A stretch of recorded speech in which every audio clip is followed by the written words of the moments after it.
amici telespettatori, anche oggi vi do il benvenuto su Birichina TV per il consueto appuntamento con il telegiornale di Telenotria. Ma prima di dare la linea al TG, volevo comunicarvi che oggi, come del resto anche ieri, c'è stato un forte rallentamento del traffico sulla statale 11 fra Padova e Vicenza. Infatti un noto negozio di calzature ha deciso di scontare per 2 giorni tutte le calzature da donna del 95%.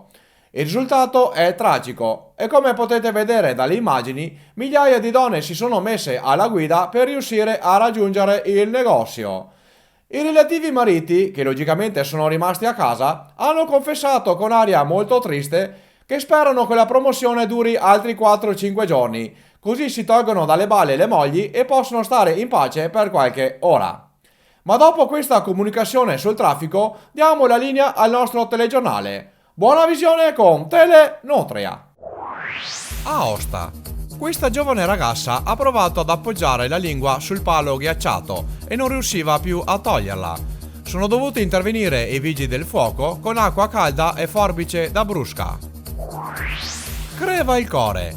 Doveva togliere un chiodo dal muro, ma lo ha fatto in modo scorretto, spaccandosi braccio, spalla, femore e orecchio sinistro. Cervia. Faceva yoga quando è finita con la testa dentro la lettiera del gatto.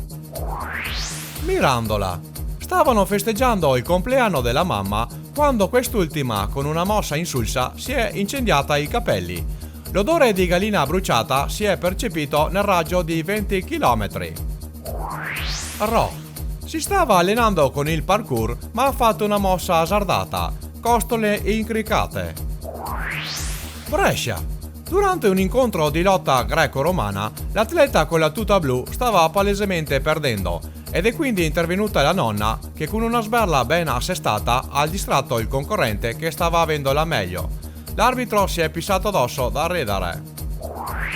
Questo giovane e rimbambito rivoluzionario di Novellara voleva lanciare una bomba Molotov, ma era meglio se andava al bar a giocare a flipper. Bagolino. Aveva scommesso 7 euro che sarebbe riuscito a saltare 2 bidoni dell'immondizia, ma ha distrutto mesa scuola. Prima gara di golf per questa signora di Latisana che dopo il primo tiro ha inspiegabilmente deciso di iscriversi al torneo di bocce.